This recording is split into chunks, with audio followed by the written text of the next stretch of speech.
Hello बच्चों, एक बार फिर से स्वागत है आपके अपने यूट्यूब परिवार सेफ कैरियर में।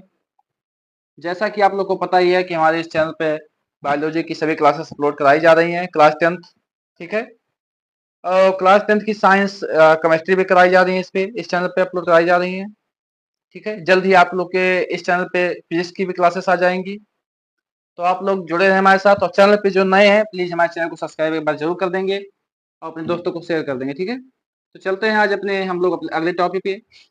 हम लोगों ने 3 टॉपिक इसमें से पढ़ चुके हैं। ठीक है, क्लास 10th जो बायोलॉजी है, साइंस का बायोलॉजी है, इसमें हम लोगों ने 3 टॉपिक कंप्लीट कर चुके हैं। ठीक है, हम लोग जो पहला चैप्टर है जैव प्रक्रम यानी लाइफ प्रोसेस। ठीक है, इसका जो पहला टॉपिक है पोषण, इंग्लिश में न्यूट्रिशन, ये कंप्लीट हो चुका है। ठीक है, श्वसन भी कंप्लीट हो चुका है, परिवहन भी हो सका है, परिवहन भी कंप्लीट हो चुका है। ठीक है, रेस्पिरेटरी सिस्टम और ट्रांसपोर्टेशन। लास्ट हमारा टॉपिक बचा इस चैप्टर का, पहले चैप्टर का लास्ट टॉपिक बचा हमारा एक्सक्रेशन। ठीक है, एक्सक्रेशन यानी उत्सर्जन। ठीक है, तो आज हम लोग इस उत्सर्जन पर चर्चा करेंगे। उसके बाद हमारा क्लास 10th जो बायोलॉजी का पहला चैप्टर जो प्रक्रम है, उसका पहला चैप्टर कंप्लीट हो जाएगा। ठीक है, फिर इसके बाद हम लोग नेक्स्ट वीडियो में चर्चा करेंगे। ठीक है, तो चलिए स्टार्ट करते हैं। ठीक है, तो सबसे पहला हमारा टॉपिक का पहला हेडिंग है उत्सर्जन। उत्सर्जन आखिरकार क्या है, उत्सर्जन का अर्थ क्या है? तो उत्सर्जन जो होता है, उत्सर्जन का अर्थ आप वैसे भी बता सकते हैं। मैं पहले ही वीडियो में बता चुका हूँ, जो पोषण की वीडियो में सबसे पहला टॉपिक में जो उठाया था, तो उसमें भी थोड़ा सा एक्सप्लेन कहा था इसके बारे में। तो उत्सर्जन का नाम से सुन के आप बता सकते हैं, उत्सर्जन यानी बाहर निकालना, किसी चीज को त्यागना। ठीक है, यानी उत्सर्जित कर देना। ठीक है, तो चलिए हम लोग देखते हैं अब। उत्सर्जन यानी एक्सक्रेशन जो होता है, एक जैविक प्रक्रिया है। ठीक है, जिसके द्वारा जीवित जीवों के शरीर से हानिकारक अपशिष्ट, अपशिष्ट मतलब बेकार चीजों को, हानिकारक यानी सबसे जो हानिकारक होते हैं, मतलब जो स्वास्थ्य के लिए, शरीर के लिए बहुत ही हानिकारक होते हैं, उन पदार्थों को बाहर निकाला जाता है। ठीक है, उत्सर्जन के माध्यम से। ठीक है, यह प्रक्रिया शरीर को स्वस्थ रखने के लिए आवश्यक है। यानी कुल मिलाकर कहें, जो मतलब शरीर में जो हानिकारक पदार्थ यानी जो हानिकारक तत्व या फिर कोई भी चीज हानिकारक पाई जाती है, उसे बाहर निकालने का कार्य उत्सर्जन का होता है। यही प्रक्रिया उत्सर्जन कहलाती है। ठीक है, आप लोग वैसे भी बना के लिख सकते हैं। अगर एक बार आप लोग अच्छे समझ लेंगे तो आप लोग खुद से भी ये लिख सकते हैं। ठीक है, कि शरीर के अंदर से जो भी हानिकारक अवशिष्ट पदार्थ हैं, उनको बाहर निकालने की क्रिया को उत्सर्जन कहते हैं। ठीक है, चलिए आगे बढ़ते हैं। और हाँ, अगर आप इसके पहले वीडियो नहीं देखे हैं तो हमारे इस चैनल के हमारे इस वीडियो के डिस्क्रिप्शन बॉक्स में उसका लिंक है, वहां से जाके आप देख सकते हैं। केमिस्ट्री भी देख सकते हैं और बायोलॉजी भी देख सकते हैं। ठीक है, और जल्द ही हमारे इस चैनल पे फिजिक्स भी आने लगेगा। ठीक है, आगे देखते हैं। मानव में उत्सर्जन, एक्सक्रीशन इन ह्यूमन बींग्स। ठीक है, मानव में उत्सर्जन कैसे होता है? देखिए, मैं आपको बता दूं कि मानव में, पादपों में यानी पौधों में, दोनों में उत्सर्जन होता है। ठीक है, तो अभी मैं उस पर भी थोड़ा बहुत चर्चा करूंगा। ठीक है, जो इंपॉर्टेंट है पहले मैं बता दूं, क्योंकि जो आपके परीक्षा के लिए जो महत्वपूर्ण चीजें होती है, मैं उसी टॉपिक को पहले अच्छे से अच्छे आपको क्लियर करा दूंगा। ठीक है, क्योंकि हम लोगों ने पिछले 2-3 साल की जितने भी मॉडल पेपर हैं, सबको देखने के बाद जो भी हमको सबसे महत्वपूर्ण लगा, जो पेपर में बार बार आता है, हमने उसी वीडियो पे ज्यादा चर्चा करना। ठीक है, तो मानव में उत्सर्जन, तो मानव में उत्सर्जन जो है, एक्सक्रीशन इन ह्यूमन बींग्स, यह होता है मानव उत्सर्जन प्रणाली मनुष्य में अपशिष्ट के उन्मूलन के लिए जिम्मेदार है। ठीक है, जो भी मतलब अपशिष्ट पदार्थ है, उनके बाहर निकालने के लिए क्या है, जिम्मेदार है। मतलब जो भी खराब पदार्थ है, उनको बाहर निकालने के लिए ही यह जिम्मेदार है, मतलब यही कार्य करती है। ठीक है, थोड़ा सा इसके बारे में टॉपिक पॉइंट भी देख लेते हैं हम लोग, कि मनुष्य में जो गुर्दे होते हैं, गुर्दे क्या, गुर्दे मतलब किडनी। ठीक है, किडनी जो होता है, ठीक है, किडनी जो होती है, गुर्दे की लंबाई जो होती है 10 से 12 सेंटीमीटर तक की होती है। ठीक है, अभी मैं आपको चित्र के माध्यम से भी दिखाऊंगा, नीचे हमारे मैं फिगर रखा हूँ। ठीक है, अभी दिखाऊंगा, उसको बता दूंगा भी 10 से 12 सेंटीमीटर किस साइड में होता है। ठीक है, तथा इसका वजन, इसका जो वेट होता है, लगभग 120 ग्राम से 170 ग्राम तक का होता है। आपके ऑप्शनल क्वेश्चन में भी आ सकता है। ठीक है, आपके ऑप्शनल क्वेश्चन में भी आ सकता है। ठीक है, इसलिए मैं इसको रखा हूँ। क्वेश्चन ऐसे बना सकता है कि मनुष्य की जो गुर्दे होती हैं, उसकी लंबाई कितनी होती है, तो लंबाई आप लोग 10 से 12 लगाएंगे। ठीक है, अगर पूछेगा वजन कितने होते हैं, तो 120 से 170 ग्राम तक के वजन होते हैं। ठीक है, 120 से 170। ठीक है, वृक्क, वृक्क, गुर्दा सब एक ही चीज है, ठीक है। सबको इंग्लिश में किडनी कहते हैं। किडनी जो होता है, मनुष्य में एक जोड़ी किडनी पाया जाता है, ठीक है। वृक्क का उत्पाद मूत्र है, ठीक है। वृक्क में जो उत्पाद यानी जो उत्पादित होता है वह मूत्र होता है, ठीक है।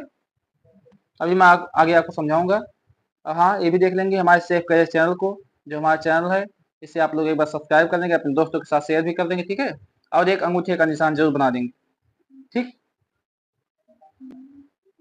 तो आगे देखते हैं हम। अभी मैं आपको फिगर के माध्यम से बोला हूँ, समझाऊंगा, तो आपको फिगर यहाँ पे मैं आपके लिए रखा हूँ, ठीक है। तो जो मनुष्य में सुविकसित उत्सर्जन तंत्र पाया जाता है, जिसके निम्न भाग प्रमुख होते हैं। हम भाग में भी आप नीचे वो भी बताऊंगा, पहले थोड़ा सा चित्र के माध्यम से भी समझ लेते हैं हम लोग, ठीक है। तो चित्र हमारा है उत्सर्जन तंत्र का ये। अब मैं आपको अभी बताया हूँ ऊपर की जो गुर्दे की लंबाई होती है वो 10 से 12 सेंटीमीटर होती है, ठीक है। तो मतलब जो यहाँ पे गुर्दा दिया हुआ है, यहाँ से लेके ये वाला पोर्शन, ये वाले पोर्शन से इस पोर्शन तक की लंबाई जो होती है बीच में, इसकी लंबाई कितनी होती है? 10 से 12 सेंटीमीटर होती है, ठीक है। 10 से 12 सेंटीमीटर होती है। और इसका वेट बताया था अभी। तो इस जो पूरे गुर्दे का यानी पूरे उत्सर्जन तंत्र का जो वेट होता है 120 से 170 ग्राम होता है, ठीक है। 170 ग्राम होता है, ठीक है। ये आप लोग का क्लियर हो गया, ठीक है। अब इसमें थोड़ा सा हम इसका पार्ट भी देख ले रहे हैं। ये जो इसमें महाधमनी दिया गया, ठीक है, ये महाधमनी कौन है इसमें?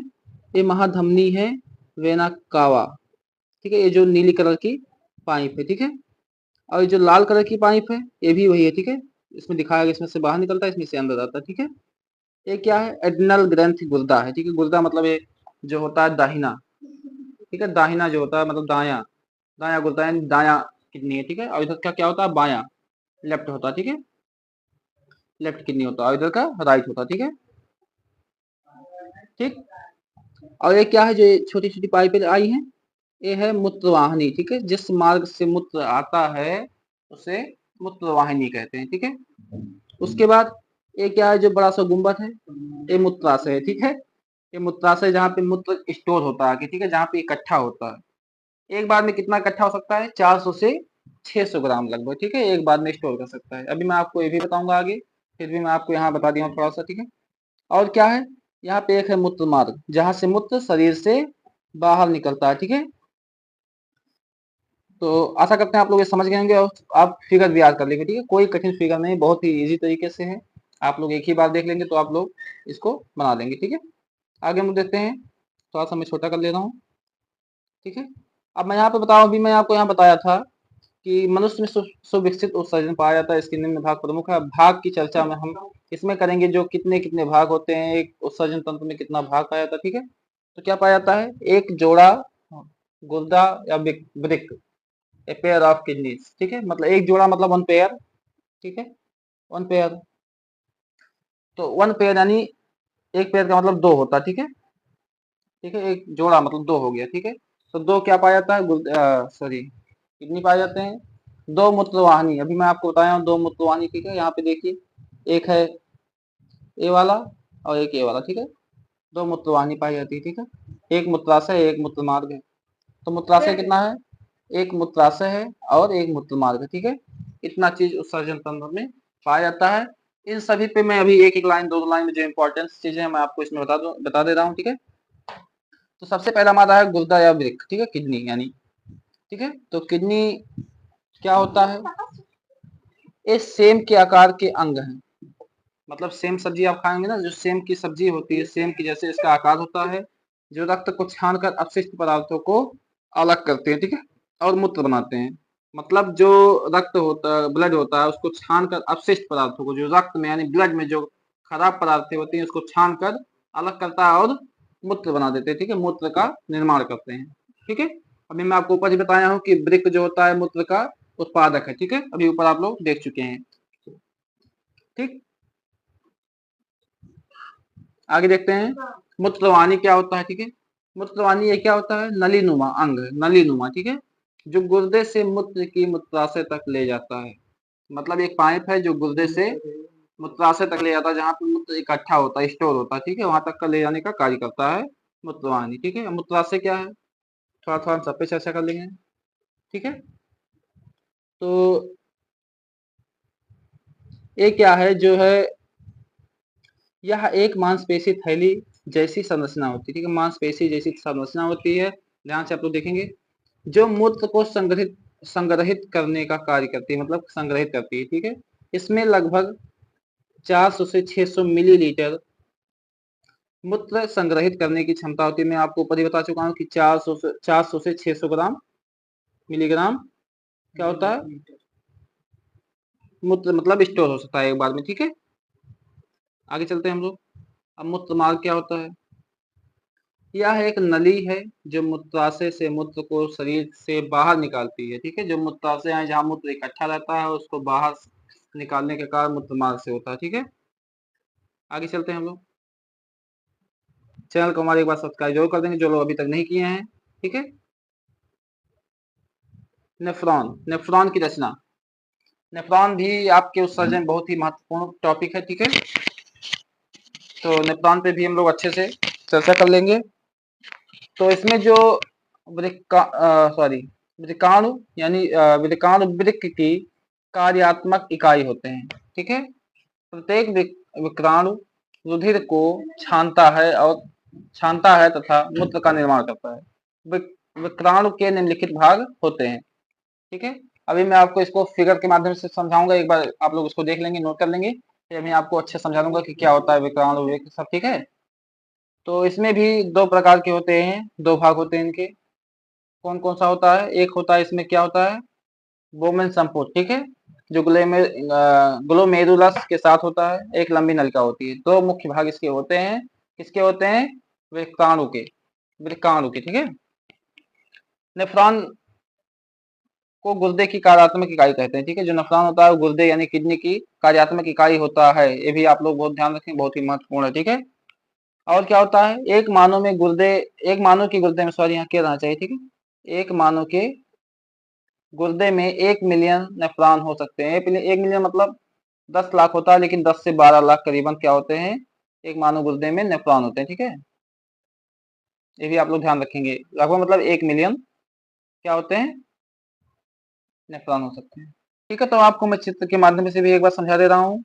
ये क्या है, नेफ्रॉन का एक फिगर है, चित्र है, ठीक है। थोड़ा सा मैं जूम कर ले रहा हूँ यहाँ पे, ठीक। तो जो नेफ्रॉन होता है, यहाँ इसको यहाँ इंग्लिश में सब लिखा है, मैं आपको हिंदी में बता दे रहा हूँ। ये जो होता है, ये क्या है, बोमेन संपुट, जो आपको पढ़ा होता हूँ, पहला भाग होता है, ठीक है।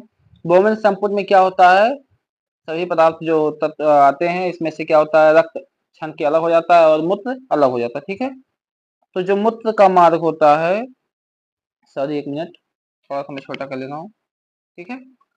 जो मूत्र का मार्ग होता है, ये होता है, ये जो आपको पाइपें दिख रही है, ठीक है, ये क्या होता है, मूत्र का मार्ग होता है, ठीक है।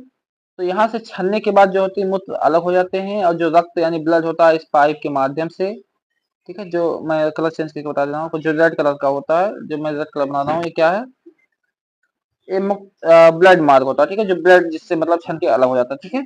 और जो पाइपें होती हैं, ये जो पाइप होती है, ये क्या होती है, मूत्र छान के मतलब यहाँ से फिर ये पाइप के माध्यम से बाहर निकल जाता है, ठीक है। सब मिला के यही होता है पूरा, ठीक है। पूरा ये फिगर का माध्यम है, इसी माध्यम से आप लोग समझ गए होंगे, ठीक है। और चलिए आगे देखते हैं। और आगे क्या है, हेमोडायलिसिस, ठीक है। हेमोडायलिसिस क्या होता है, ये टॉपिक भी मुझे थोड़ा सा इंपॉर्टेंट लगा, इसलिए मैं इसको इस वीडियो में रखा हूँ, ठीक है। हेमोडायलिसिस, तो हेमोडायलिसिस जो होता है, एक जो हेमोडायलिसिस मशीन होता है, ठीक है, एक कृत्रिम वृक्क के रूप में कार्य करती है, ठीक है। कृत्रिम यानी जो बनाया गया किडनी, बना मनुष्य द्वारा जो बनाया गया किडनी है, उसे कृत्रिम कहते हैं। कृत्रिम मतलब जो मनुष्य बनाते हैं, ठीक है, ना कि प्राकृतिक। तो मरीज के वृक्क जब पर्याप्त रूप से अपना कार्य नहीं करते हैं, जो मरीज होते हैं यानी जो पेशेंट होते हैं, कर नहीं पाते अपना कार्य, डायलिसिस का की सहायता से यानी हेमोडायलिसिस की सहायता से ली जाती है, ठीक है। ये इसका कार्य होता है, आप लोग इसको भी देख लेंगे, थोड़ा सा मैं इसलिए रख दिया हूँ। ये आपके ऑप्शनल में ज्यादा क्वेश्चन आ सकता है, ठीक है। ये क्वेश्चन ज्यादा आपके ऑप्शनल में पूछ सकता है, ठीक है। हमारे इस वीडियो का लास्ट टॉपिक, ठीक है, जो भी ये भी एक प्रकार से बहुत ही महत्वपूर्ण है, पादपों में उत्सर्जन कैसे होता है। अभी मैं बताया हूँ कि ये मनुष्य में और पादपों दोनों में क्या होता है, दोनों में उत्सर्जन होता है, ठीक है। तो जो पौधे होते हैं, सॉरी, तो जो पौधों में यानी पौधे विभिन्न तरीके से तरीकों से अपशिष्ट उत्पादों को उत्सर्जित करते हैं। ठीक है, मुख्य रूप से पत्तियों, तनों और जड़ों के माध्यम से ये अपनी अपशिष्ट यानी खराब पदार्थों को, खराब पदार्थ जो इसमें उत्पादित होते हैं उसको उत्सर्जित करते हैं। ठीक है, किन माध्यमों से करते हैं?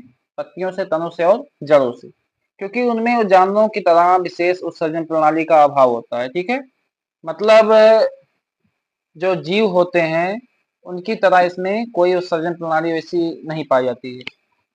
ऑक्सीजन, कार्बन डाइऑक्साइड और अतिरिक्त पानी जैसे अपशिष्ट उत्पाद रंध्र और लेटिकेल के माध्यम से निकलते हैं। ठीक है, मतलब जो उसमें पानी या कार्बन डाइऑक्साइड या ऑक्सीजन होता है किन माध्यमों से निकलता है? पत्तियों में एक होता है रंध्र यानी छिद्र, रंध्र का अर्थ होता है छिद्र। ठीक है, छिद्र के माध्यम से ये क्या करते हैं? बाहर निकलते हैं। ठीक है, आगे हम लोग देखते हैं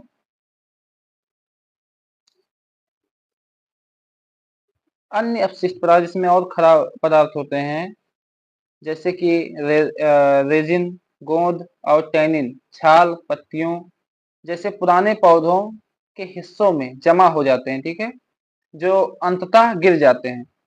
कुछ अपशिष्ट आप आसपास की मिट्टी में भी छोड़ा जा सकता है। जो मतलब इसमें जो अवशिष्ट पदार्थ होते हैं पौधों में, जैसे कि मैं आपको बताऊं अभी कुछ अन्य अपशिष्ट पदार्थ जैसे हैं रेजिन, गोंद, टैनिन, छाल, इसमें से कुछ ऐसे भी अपशिष्ट पदार्थ हैं जो गिर भी जाते हैं, नीचे गिर जाते हैं, पेड़ों से अपने आप गिर जाते हैं, और कुछ होते हैं जो आसपास की मिट्टी में भी छोड़ देते हैं। ठीक है, तो कुल मिला के पौधों में उत्सर्जन भी यही ज्यादा इंपॉर्टेंट था जो मैं आपको बता दिया हूँ। ठीक है, अब मिलते हैं आपके साथ अगले वीडियो में, क्योंकि हमारा चैप्टर पूरा समाप्त हो चुका है। इसमें 4 टॉपिक थे। पहले टॉपिक में हम लोगों ने पोषण पढ़ा था। ठीक है, अगर आप नहीं देखे हैं तो फिर आके वहाँ पे हमारे डिस्क्रिप्शन बॉक्स में लिंक उसका वहाँ से देख सकते हैं। दूसरे टॉपिक में श्वसन पढ़ा था, रिस्पायरेशन। ठीक है, श्वसन पढ़ा था। तीसरे टॉपिक में हम लोग ने परिवहन पढ़ा है। आज चौथे टॉपिक में हम लोग ने क्या कंप्लीट कर चुके हैं? ये है उत्सर्जन। ठीक है, उत्सर्जन कंप्लीट कर चुके हैं। तो हमारा ये पूरा चैप्टर जो जैव पराक्रम का, बायोलॉजी का पहला चैप्टर था जैव पराक्रम, ये पूरा आज हमारा इस वीडियो में खत्म हो चुका है। ठीक है, अब हम लोग कल की वीडियो में चैप्टर 2 पे चर्चा करेंगे। ठीक है, अगर आप हमारे चैनल पर नए थे तो चैनल को प्लीज हमारा सब्सक्राइब कर देंगे एक बार। ठीक है, मिलते हैं अगले वीडियो में, तब तक के लिए जय हिंद, जय भारत।